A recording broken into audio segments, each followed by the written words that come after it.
Assalamualaikum warahmatullahi wabarakatuh. Apa kabar anak-anak kelas 4? Semoga semuanya tetap dalam kondisi sehat dan terus bersemangat dalam belajar. Anak-anak, tugas kemarin sudah dikerjakan. Baik, kita review ya, kita ulang kembali tentang pelajaran kemarin, tentang bacaan yang telah Ibu minta untuk antum baca. Ya, jadi tanaman teh dia hidup di daerah yang tinggi ya, di daerah pegunungan atau di dataran tinggi. Nah, apa manfaat tanaman teh tersebut bagi manusia?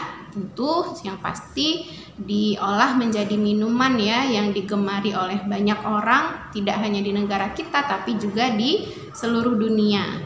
Kemudian selain itu, tanaman teh yang tumbuh di daerah tinggi tersebut memiliki manfaat untuk menahan ya terjadinya erosi atau terjadinya pengikisan tanah akibat angin ataupun air hujan, sehingga tanah yang ada di pegunungan tersebut karena ada tumbuhan teh dia menjadi kokoh, menjadi kuat ya. Jadi itulah manfaatnya ya, kenapa teh itu dia tumbuh di daerah tinggi. Nah, seandainya kita tidak menanam tanaman di daerah pegunungan ya, tanah yang terus-terusan terkena hujan, terkena angin kencang, itu bisa menyebabkan terjadinya longsor atau terkikisnya tanah tersebut.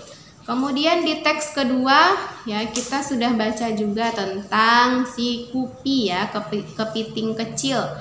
Nah, kepiting kecil ini dia senang sekali ketika terjadi pasang di laut, kemudian dia nanti akan bertemu dengan teman-temannya di hutan bakau katanya ya, di pohon-pohon atau di tanaman bakau.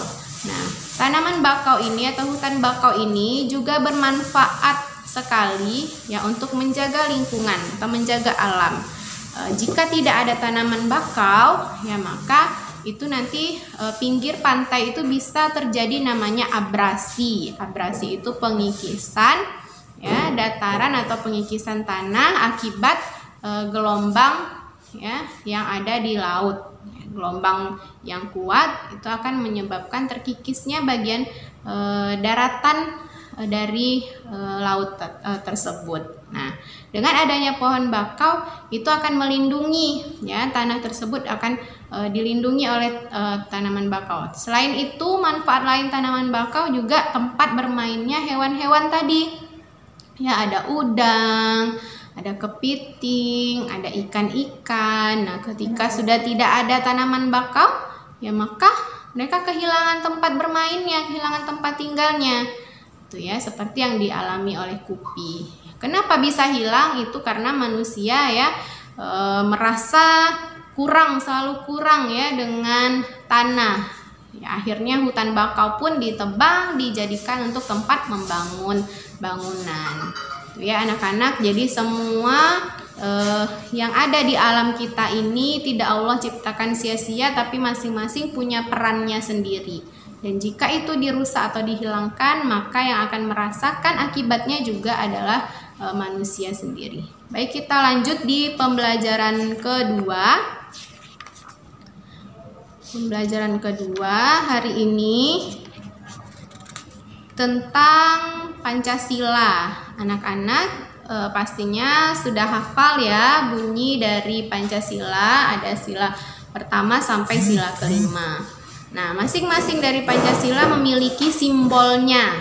Ya, kalian perhatikan ya, kalian amati itu dari sila 1 sampai sila kelima, apakah hubungan dengan dari bunyi sila itu sendiri dengan simbolnya?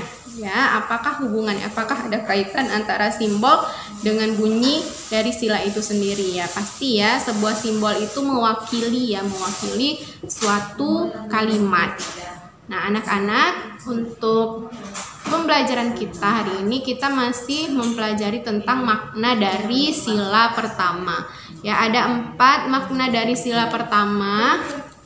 Yang pertama, percaya adanya Tuhan sehingga setiap warga negara rela untuk diatur.